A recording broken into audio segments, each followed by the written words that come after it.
Hey guys, welcome back. So today's video has been highly requested for quite some time. So we are going to do all the builder gel things. I'm going to show you how I remove my builder gel and then how I do a new builder gel set. So I'm going to be using the Peach Opulent Gel from Triple D. It is the brand new builder gel in a bottle. It debuted in the anniversary box, but it is now available on her website, so I will leave it linked down below. I'm also using the Triple D e-file to get started on my removal process for my builder gel. These are currently out of stock, but she does have more of them on the way, and they are super affordable when it comes to an e-file. They retail, I believe they're $130, which if you were to compare prices for other e-files, then this is actually really cheap for a professional, good quality grade e-file. So if you are in the market for one, definitely make sure you hop on into the Triple D Facebook group just so you can be notified when they do become available and when they're back in stock. So I have my e-file set to 6,000 RPMs. That is just the speed that I am comfortable with. Builder gel, even though it will make your nails super strong, it'll give you that strength, that protection, it files up super easy. And honestly, 6,000 RPMs just seems to be kind of that's my comfort zone. I've never found that I really need to go much higher than that. The only time I have found that I need to crank it up more is if I'm using one of those cheaper e-files that don't quite have the power of a professional e-file. When I am e-filing, I let the e-file do the work. I'm not adding any pressure on here, and you definitely don't want to with builder gel. You could crank it up a little bit if you wanted to remove the product faster, but I kind of like to have full control whenever I am filing off any kind of product, just because, you know, builder gel is super clear-ish, and it can be sometimes hard to tell where your natural nail is and where the builder gel begins. So I am just going to use this cone bit. I'm going to get my builder gel filed down to a thin layer, and then I'm going to soak off. I do focus a bit more on my apex and the tip of my nail just because that is where my builder gel is the thickest. I try not to go around my cuticle area too much because I know that is where the product is the thinnest on my nail. So in a second, I am going to speed up the rest of the filing process. I do soak off the rest of my builder gel once I have it down to a nice thin layer, just so that it makes soak off a bit faster. If you don't have an e-file or you're just not comfortable using this kind of bit on your e-file yet, you could hand file this, but it's going to take a while, although it would probably still be a bit quicker than soaking off completely, which I have done. I did it back in, I think it was November or December. I know it was around Christmas time, because while I was soaking off, I was able to watch the Santa Claus and the Santa Claus 2 before I had them all soaked off completely. So keep that in mind. But if you don't mind soaking off, I don't really mind it too much because I just put Netflix on and soak my hands. So for me, it's not a huge deal. So I get this down to a nice thin layer, and then for soaking off, because I didn't show it in this video, so I will kind of just walk you through how I prefer to soak off. You can do it however you would like. I just take a Tupperware container, I fill it with some water, I put it in the microwave for about a minute and a half, and then I take a freezer gallon bag, Ziploc bag, and I put piece of paper towel and my 100% pure acetone with a little bit of coconut oil, just because y'all know I have eczema, so I need to make sure my hands aren't getting too dry. And then I put the whole entire bag in the bowl of hot water. It heats up the acetone, and just speeds up that soak off process a bit. So after I do that, it only takes about 15-20 minutes for the rest of the builder gel to soak off. So here I am all soaked off, and I rubbed my thumb a little too much on the paper towel and I got a little chip. So as you can see, this is what happens when I actually use a hand file. I did a little hand filing off camera just to get my apex down a little bit more and cut myself a little bit. Everybody says they don't believe me when I say I'm better with an e-file than a hand file. So there is your proof of that. So now I'm going in with Protein Bond. I did wash my hands with Dawn dish soap and warm water, and then I dehydrated with a dehydrator. I make my own dehydrator. It's just a mix of alcohol and acetone. You want to use pure acetone for the dehydrator though. You don't want to use the acetone with the coconut oil because you want to get rid of the oils on your hands, not add more to them. So I did do 2 coats of the Young Nails Protein Bond, and I let them dry in between each layer. I'm just going to wipe off my bottle real quick. And then I'm going to go in with my gel base. You could put your form on first. I usually do put my form on first. For some reason, I forgot. It was one of those days. So I'm doing a thin, super thin coat of my gel base. I'm going to cure this for 30 seconds, and then I'll be back to go over the form.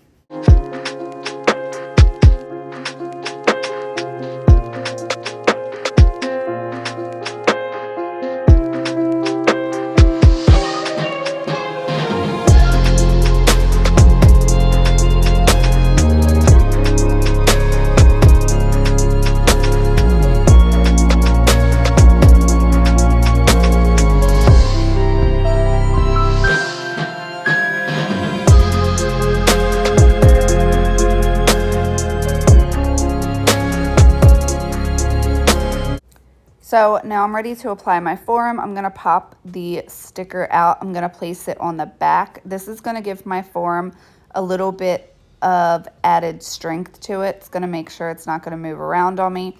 And then I take both sides and I kind of wiggle it around to get it started in that curved shape, because my nails do have a bit of a C curve and I want it to be even with my nails. I don't want to have any gap underneath.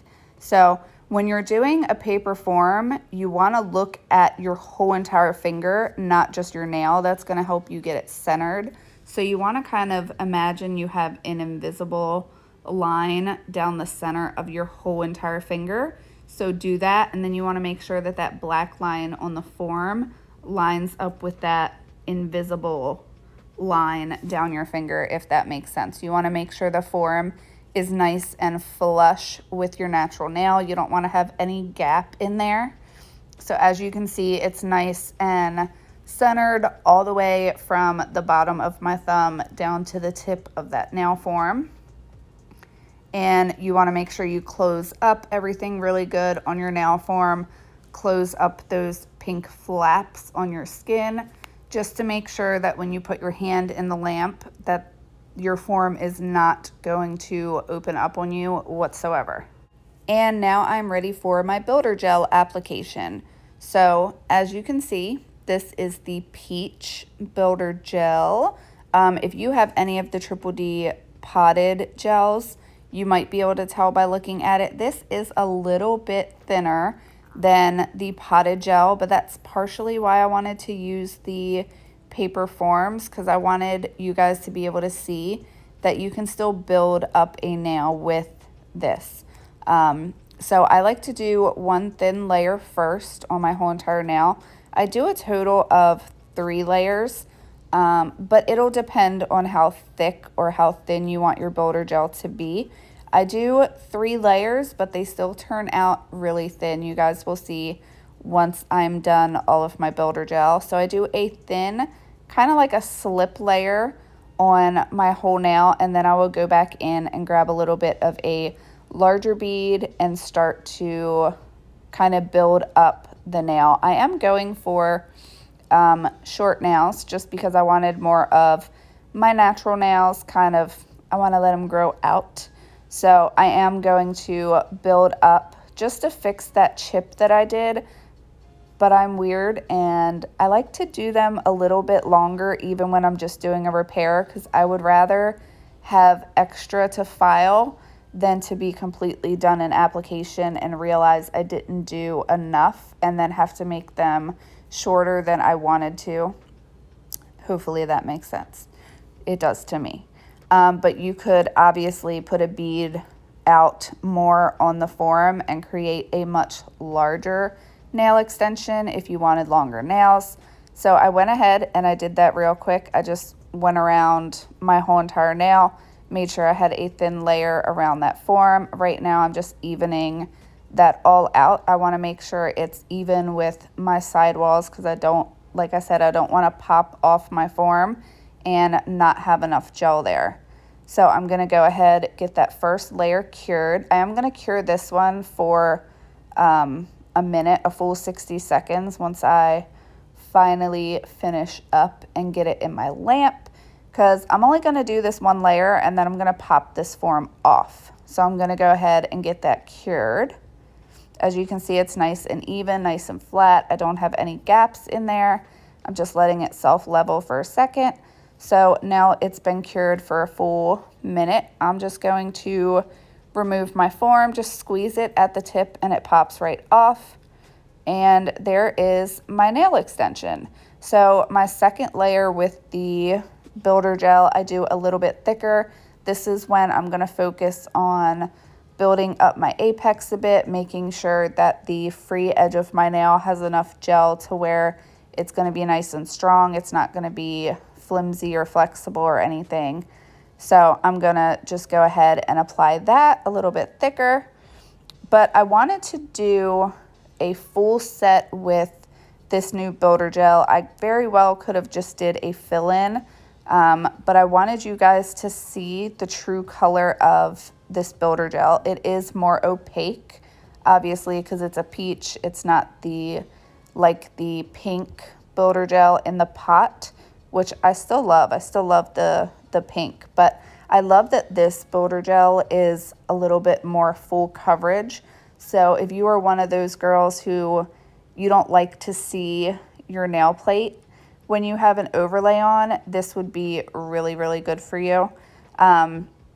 Obviously, since I did build up a little bit of an extension at my free edge, you're going to see more of that true color there. But that's why I'm going to go ahead and do a extra third, a slip layer again on top when I'm all done. And that's going to even out the color of the builder gel and just make everything match really nicely. So I am going to let you guys watch as I finish up my builder gel application. My second layer I cured for 30 seconds. When I do my third layer, I went ahead and cured that for a whole 90 seconds. So I will let you watch and I will be back.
Alright, so now that all my builder gel layers have been cured, I do want to point out you want to make sure you have a gel lamp that is 48 watts or higher. That is what is going to cure your builder gel properly. You want to make sure that your lamp's 48 watts or more. That way it penetrates through all of your layers of builder gel. You don't want to have any builder gel that's not cured. So I went ahead, I took a little lint-free wipe with some alcohol, and I wiped off that sticky layer. Builder gel does leave a sticky layer. I've seen comments sometimes where girls will finish up their builder gel and they're like, oh, I don't think it's finished, it's still sticky. Builder gel does leave a sticky layer, so that's completely normal. You just wipe it off with some rubbing alcohol. And now I'm just gonna go in and do my filing. I hold my finger nice and pointed up at the sky, and I file it that way to make sure that the free edge is nice and flat and straight. And then I will just go along my side walls and just get it into the shape that I want. I will do a more extensive filing and shaping video for you guys if you want me to. So I'm gonna go ahead, and I don't even know why I attempted to hand file because I suck at hand filing. I'm gonna switch to my e-file in a second. I'm gonna use my arbor band, which is a mandrel bit with a sanding band on it. I sometimes use a diamond bit, just depends on my mood, really. So I'm gonna go in with my e-file. I'm gonna get the surface of my builder gel nice and smooth. For this, I have my e-file at a 4 just because I did make my builder gel a bit thinner this time just because I didn't want them as thick as they were before. So I'm going to let you guys watch. I'm going to finish up my e-filing and I'll be right back.